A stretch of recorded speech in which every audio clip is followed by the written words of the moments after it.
Ladies and gentlemen, good evening and welcome to Gashi's Command TV, the tallest man in Black Africa. I think Musalia Mudavadi and William Samoei Ruto and UHURU.IT Kenyatta are going to meet in DRC in the inauguration of Felix Tshisekedi, who is now being sworn in as the president of the Democratic Republic of Congo. And as Kenyans, I think watakutana mahali, lazima watasalimiana. Unajua mambo mengine yanatokea, but because when you look at this thing, one thing I know about UHURU.IT Kenyatta. UHURU.IT Kenyatta is a clean-hearted politician, a president who commands respect, a president who does not want side shows. He's not that petty, if you ask me. Kwa sababu ukimtazama utaona rais ambaye he is at peace with himself. But when I saw William Samoei Ruto and Musalia Mudavadi going there, I knew that definitely when I look at the two, Musalia Mudavadi and UHURU.IT Kenyatta don't seem to differ a lot. Kusema kweli hawana tofauti zile ambazo tunaweza kusema ni tofauti kubwa za kisiasa. And it is not what we call inconsiderable differences. Ndio wako pale, wana maoni tofauti, wana mitazamo tofauti kuhusu siasa za Kenya, but the one thing I like about Musalia Mudavadi, if you have been watching Musalia Mudavadi, you notice a number of things. Number one that you notice about Musalia Mudavadi is that he has not been attacking UHURU.IT Kenyatta. In fact, he doesn't like when akina Rigathi Gachagua kila wakati wanamlaumu UHURU.IT Kenyatta. I remember one time Musalia Mudavadi told Kenyans that there's no way that the current government can continue blaming the former regime when time is moving very fast.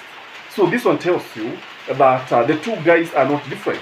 And maybe because, remember, their fathers were both in government, that is between 1963 all the way to 1979, when Moses Mudavadi, who was the local government minister, was in government, and also in Daniel Toroitich Arap Moi's government.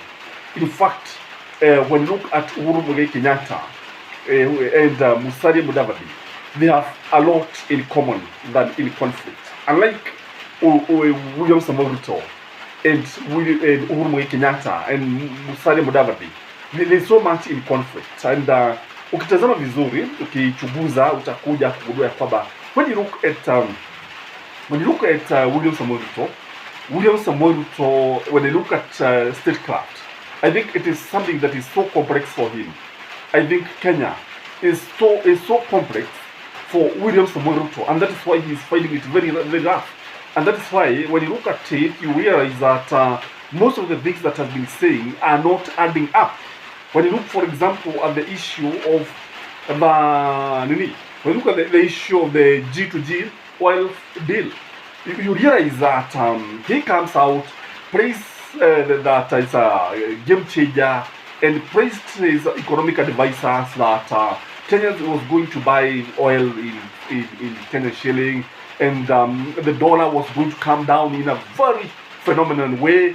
And to be very precise, he said it was going to be at 115. Today, it is 162. So you can see what I mean. It is the statecraft is so complex for William Samoei Ruto. And I don't know, but when I look at it, even the advisors that he has cannot even actually deliver. When I look at the cabinet, you see, the president may not understand some of these things, but now when he has a good team, good advisors, I think he should deliver. But William Samoei Ruto is not delivering. And then now that they are meeting with UHURU.IT Kenyatta there, I think he should take that opportunity. Na maybe reconcile with UHURU.IT Kenyatta. Mwambie hapa, nilikuwa nakuambia hivi na hivi. You know what happened is that during Jubilee's time, UHURU.IT Kenyatta would not even explain what he was doing. He would just see the results. But William Samoei Ruto, once the results were seen, you would say that the performance, the development that was realized was because of him, and the failures was because of Raila Amolo Odinga. But now that he has the government, he has everything, he has the opportunity, and he has not achieved anything. And when he goes out and starts telling Kenyans that the problems that we are having is because of the former regimes, because of the past governments, then Kenyans are left with so many questions.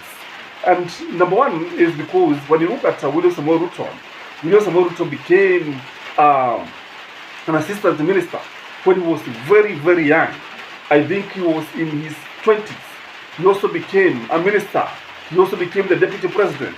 These are the government that he's blaming, and now he's the president of the Republic of Kenya. And then you ask yourself why. And if the past governments have failed, then he has himself to blame. So the fact that they are meeting there, and I'm not saying that they have a formal meeting. Pale ambapo wanakutana kama Wakenya, mtu akiwa katika shughuli zake, hey man, yuko wapi, niko hapa, nini. Maybe they can even share a meal. No, you never know. Because politicians, we always say one thing, that there are no common enemies. There are no permanent enemies. There are no permanent friends. They always tell you that, and it is true. So I wouldn't be surprised if, for instance, wakikubaliana, like now, they support Mudavadi. Do you think they can agree to support Mudavadi? Do you think Uhuru Muigai Kenyatta and William Samoei Ruto can decide to support Mudavadi? Because you see, kila kitu kinaonyesha kwamba William Samoei Ruto cannot be elected in 2027. But one thing I know, even if I've asked that question, there's one thing I know about Uhuru Muigai Kenyatta. Uhuru Muigai Kenyatta sio mtu wa kusema hivi leo and then tomorrow he's coming up with another different story. Uhuru Muigai Kenyatta is in Azimio to stay. And this is one thing that annoys the government. This is one thing that annoys the UDA administration, William Samoei Ruto's administration. Because unlike during the time of Moi actually supported Uhuru Muigai Kenyatta. But what I know, and you know, is that Moi was actually behind Uhuru Muigai Kenyatta and Mwai Kibaki. Uhuru Muigai Kenyatta was just there to be prepared by Mwai Kibaki. He was just there, and that is why in 2010, that is why after the post-election violence, that is why Uhuru Muigai Kenyatta decided to support Mwai Kibaki, because he was being prepared, and Kibaki was actually aware of what is happening. So now, William Samoei Ruto has been expecting the same from Uhuru Muigai Kenyatta, that the former president was going to support him, he was going to agree with him in everything. But one thing I know about Uhuru Muigai Kenyatta, Uhuru Muigai Kenyatta ni mtu ambaye anaelewa mengi. Ni mtu is not, one thing that is very clear is that he's not that greedy, and that one is very clear, and kila mtu anajua hivyo. Sio mtu ambaye alikuweza kusema kwamba alikuwa mlafi, sio mtu ambaye alikuwa na tamaa. Ni mtu ambaye ukimtazama, ni mtu ambaye alikuwa na heshima zake, ni mtu ambaye alikuwa, na mpaka sasa ni mtu ambaye hata unapokutana na yeye, he is just down to earth president. In fact, I have not seen another human being in Kenya who is full of humility, because the former president is full of humility. The man is so humble. You cannot even say that he was the former president. The man is so down to earth. In fact, here, what many Kenyans don't know is that Uhuru Muigai Kenyatta doesn't have much problem with William Samoei Ruto. It is William Samoei Ruto who have problems with Uhuru Muigai Kenyatta. It is William Samoei Ruto who have been trying to interfere with Kenyatta's family. It is Uhuru Muigai Kenyatta who went to ask him, why are you interfering with my family? Why are you attacking? Why are you sending goons? Why are you to my farm? So I don't think Uhuru Muigai Kenyatta has issues with William Samoei Ruto. He knows very well that power is very transit. He knows that power is very temporary.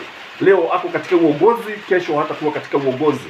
But when you look at William Samoei Ruto behaves like he will be there permanently. He behaves like there is no tomorrow. He behaves like he will be the president for life. And when even he started renovating State House, sasa nikajiuliza, sasa State House sasa imekuwa nyumbani. Sasa State House inachukuliwa kama, I don't know. Because if you ask me, this is something that should not be taken like it is personal property. This is something that is a national monument, something that should be respected by all. And when it comes now, because you look like it's even want to interfere with the design of State House, then you realize something that is not adding up, something that is not good. So, ladies and gentlemen, I don't know what you think, but as politicians, I think they are likely to greet each other when they meet in DRC. They are likely to say hi to one another, just like, but because just Uhuru, it's just himself. But don't be surprised if William Samoei Ruto try to avoid him. Don't be surprised if William Samoei Ruto try to show that after all, I'm the president, and as a president, and now as a commander-in-chief of the armed forces, I have to be respected. Guys, respect is earned, is not actually forced among down the throats of people. I don't know what you think, but from where I sit, guys, I request you one just thing. Please like this video. In fact, it is raining, and that's why you hear what is happening. Na pale ambapo natolea video ni mahali tofauti kabisa. And you have a lovely day. Bye bye.